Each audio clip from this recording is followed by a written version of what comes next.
السلام علیکم ورحمۃ اللہ۔ سوال ہے کہ ایک بہن تقسیم سے پہلے اپنا حصہ معاف کر رہی ہے، کیا وہ لے سکتے ہیں، مال لے سکتے ہیں؟ دیکھیں، بالکل نہیں لے سکتے، اسی طرح معاف نہیں ہوتا۔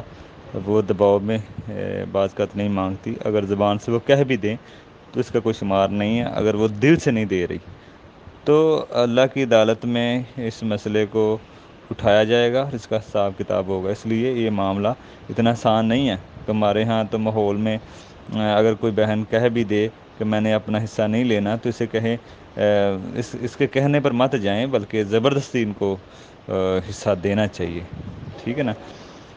کیونکہ اس کو زبردست حصہ دیں، اس سے پہلے کہ مال دیں، بعد میں فیصلہ کرے گی، پہلے اس کے حصے اس کے ہاتھوں میں دیں، وہ بعد میں فیصلہ کرے گی کس کو دینا ہے اپنی خوشی سے۔ تو اس لیے تقسیم سے پہلے معاف کرا لینا یہ ایک بڑی گھٹیا حرکت ہے، انتہائی ذلیل حرکت ہے، بلکہ یہ سود سے بھی بدترین حرکت ہے، سود سے۔ تو اگر معاف ہی کرنا ہے بھائی کرے اپنا حصہ، تو بیٹیوں کیوں کر دیتی ہیں؟ بیٹیوں کو اگر دینا ہی ہے تو وہ کسی مدارس مسجد میں دے دیں، بھائیوں کو دینا ہے تو اس سے صاف نظر آ رہا ہوتا ہے بعض اوقات کہ یہ مجبور ہوتی ہیں۔ تو بھائیوں کو بھی رسمی طور پہ یہ رسم ہے، رسمی طور پہ وہ دیتی ہیں۔ جیسے جہیز والا مسئلہ ہے، باپ مجبور ہوتا ہے، اپنی خوشی کا ہم نام نہیں دے سکتے، وہ اپنی بیٹی کو مجبوری میں حالت میں دیتا ہے کیونکہ لوگ باتیں کرتے ہیں۔ تو یہ بھی اسی طرح ہی مسئلہ ہے، کوئی اپنی مرضی سے نہیں دیتا، مجبور ہوتا ہے۔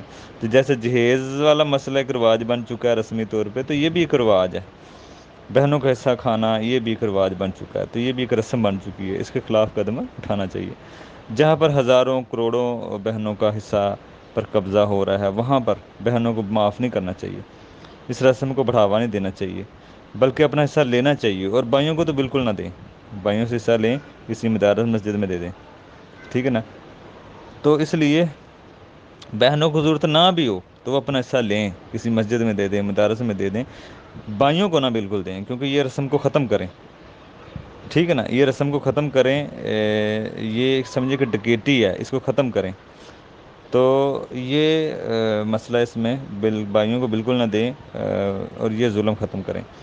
تو اس لیے بھائیوں کو معاف کر دیتی ہیں، بلکہ اپنے شوہر سے، جیسے ایک جگہ تو یہ معاف کر رہی ہیں، دوسری جگہ ان کی حالت اس طرح کی ہے کہ یہ اپنے شوہروں سے زندگی میں ہی سمجھتی ہیں کہ ہمارا مال، سارا مال شوہر کا ہمارا ہی ہے، بلکہ شوہر دوسری شادی کرنا چاہے تو وہاں پہ بھی رکاوٹ پیدا کرتی ہیں، شوہر اپنے بہن بھائیوں پہ، ماں باپ کے خرچ کرنا چاہے وہاں پہ بھی رکاوٹ پیدا کرتی ہیں، وہاں پہ اپنا حق سمجھ رہی ہے سارے کا، حالانکہ وہاں پہ اس کا حق اللہ نے مرنے کے بعد رکھا ہے 1/4 یا 1/8 بیوی کا، وہاں پہ یہ سارا اپنا ہی سمجھتی ہے۔ تو جہاں پہ اس کا بن رہا ہے وہاں پہ یہ لیتی نہیں ہے، یہ بھی اس کا ایک چہرہ ہے۔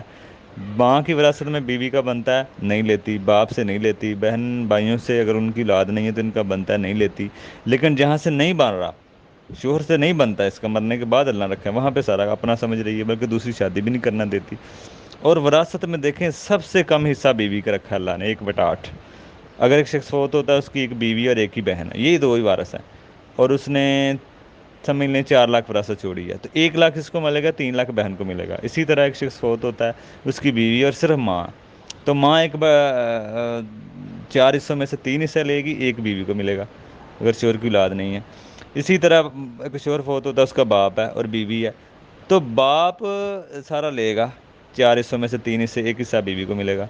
اسی طرح اگر کوئی شخص فوت ہوتا ہے، اس کا صرف بھائی اور بیوی ہے، تو بھائی 4 کروڑ وراثت چھوڑ رہا ہے تو بھائی 3 لے لے گا، 1 کروڑ اس کو ملے گا۔ یہ سب سے کم وارثوں میں حصہ بیوی کا رکھا گیا، تو وہ یہ سمجھتی ہے کہ یہ سارا میرا ہی ہے، جہاں سے بنتا ہے وہاں سے وہ لے نہیں رہی، جہاں سے نہیں بنتا وہاں سے وہ ڈیمانڈ کر رہی ہے، اپنا حق جتا رہی ہے، بلکہ شوہر دوسری شادی کرے تو اپنے بہن بھائیوں کو بھی بلا لیتی ہے پیچھے سے، وہ کہتے ہیں یہ ظلم ہے۔ ظلم تو بہن بھائیوں، بیوی کے بھائیوں نے اپنی بہن پہ کیا ہے جس کو وراثت نہیں دی، اور جو اس کا شوہر دوسری شادی کر رہا ہے وہ ظلم نہیں ہے، ظلم تو اصل اس کے بہن بھائی کر رہے ہیں۔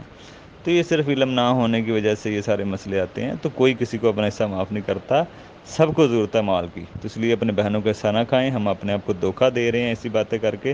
اللہ نے سورۃ النساء میں ہی بیان کیا کہ جو وراثت کے صحیح طریقے سے میرے قانون کے مطابق، میرے حکم کے مطابق نہیں بانٹے گا، اس کے لیے عذاب ہے، دردناک، رسوا کرنے والا، ذلیل کرنے والا، ہمیشہ کی جہنم ہے اس کے لیے، اور دردناک عذاب ہے۔ رسوا کرنے والا، تو اس لیے یہ سود سے بھی بدتر گناہ ہے۔ سود پہ ہمیشہ کی جہنم کی وعید نہیں ہے، اس پہ ہمیشہ کی جہنم کی وعید ہے۔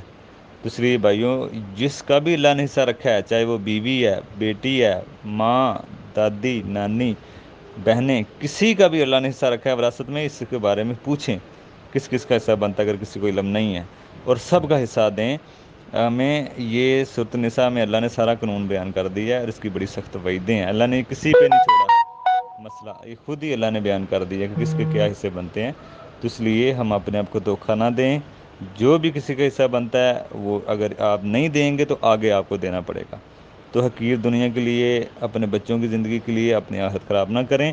جس جس کے بھی اللہ نے حصے رکھے ہیں وراثت کے، وہ سب وارثوں کے حصے دیں، اور اپنا جو بنتا ہے وہی لیں۔ السلام علیکم۔